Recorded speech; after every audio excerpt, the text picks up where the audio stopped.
rated M for mature.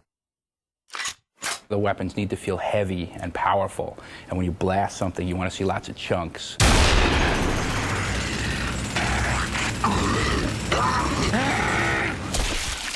The way that the player interacts in Gears of War is by shooting the world. That's essentially his virtual hand. And what he does is he essentially reaches out and touches the environment. He's touching his enemies to eventually defeat them by unloading bullets into them. The gun is the only thing keeping you alive in the game, and so you're constantly sort of looking for the next good weapon, the next weapon you can find, the next piece of ammo, and it's sort of that search. Sort of gives you that bond of that this is what I need to survive. The weapons in Gears generally tend to shy away from some of the kind of laser beamy weapons you see in a lot of sci-fi environments. It was really more about something that looks like a gun, feels like a gun. It's really why we sort of went with sort of this kind of Vietnam-esque type of weaponry, that everything is a ballistics weapon, everything feels real. There's not energy weapons, not laser weapons.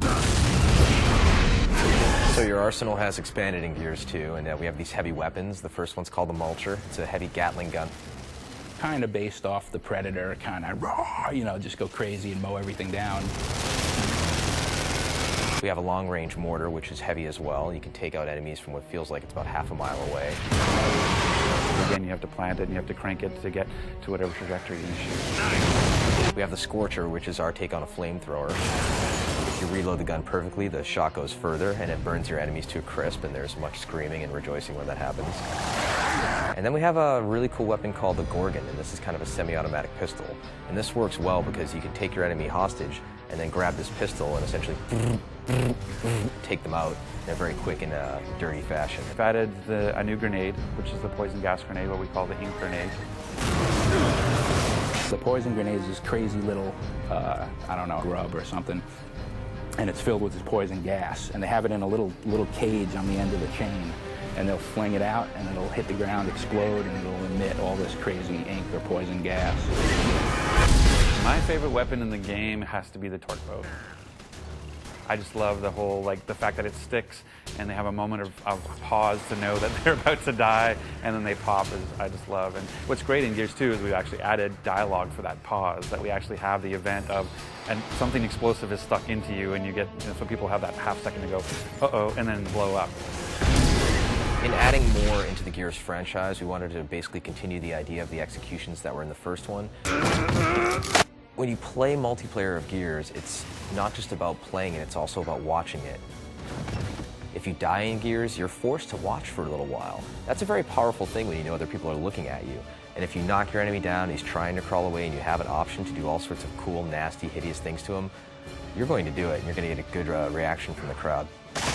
Yeah, I kind of like the beatdown, like when you turn the guy over and you can punch him out. I think that's really cool visually. And I love the sniper skull crush. You know, he just takes that sniper rifle, swings it over his head, and you can just flatten dudes, which is great. And I still like the curb stomp. I mean, but now we turn the guy over and you can crush his head from the front. One of the ways we were trying to incentivize gamers in the first Gears to use some of the chainsaws moves and some of the executions was to put them in God mode, essentially. Starting Gears 2, nobody was a fan of that idea. They didn't want players to be protected at all when they were doing an execution. So actively, when you're playing the game and somebody is in front of you and you want to show off for your friends and do a cool execution, you're making a choice that this is going to take 2.5 seconds to pull off, and you better make sure that the area is clear before you show off.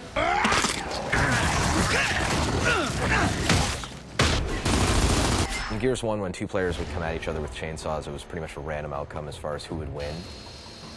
And in Gears 2, we actually wanted to make it A, very cinematic, and B, have an actual game mechanic that was implemented. The bottom line is when two characters in Gears engage in a chainsaw duel, it lasts basically 2 seconds tops. Sparks are flying, you know, they grunt, and then it's over. Or like, you know, all we basically have time for is just a quick button mash. So let's see, you know, how many times a person could hit B, and then whoever wins, wins. One word, blood. It's a bigger game. It's just bigger scope, larger creatures, more epic scale, etc. And we want to make sure that the player still feels like what he's doing in this universe matters. Nothing says I'm doing damage more than just seeing a blood effect come off of them. And so we've been doing that. Even our bigger creatures, we actually added gore skeletons so that when you can shoot them, you can actually have things fall off of them. I mean, you can just blow guys up to smithereens now. You will see entire chunks coming out of them.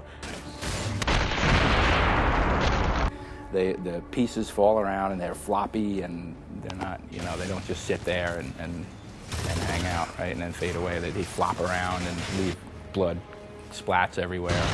We use the term intimate violence to describe Gears of War. Even though we've sort of grown the scope of the combat and sort of bigger weapons as well, we still have these sort of intimate moments with the combat. It's like that old sort of cowboys and Indians feeling in the woods. You know, it feels really personal and really intimate.